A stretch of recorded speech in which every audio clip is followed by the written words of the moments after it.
कामावर जातो असं सांगून घराबाहेर पडलेले 52 वर्षीय प्रदीप महाजन गेल्या महिनाभरापासून बेपत्ता असल्याची घटना कल्याण पूर्व परिसरात समोर आली आहे। या प्रकरणी त्यांच्या मुलाने कोळशेवाडी पोलीस ठाण्यात हरवल्याची तक्रार दाखल केली आहे। प्रदीप महाजन हे वाशी नवी मुंबई येथे गार्डन ट्रेनिंगचे काम करत होते। 2 एप्रिल रोजी पहाटे घरातून कामासाठी निघाल्यानंतर त्यांनी सायंकाळी पत्नीला फोन करून मी रात्री घरी येतो असं सांगितलं।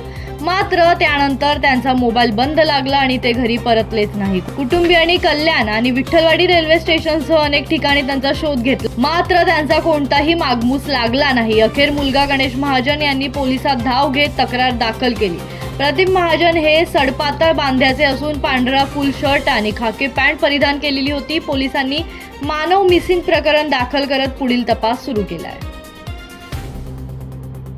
Bureau report, Janshakti.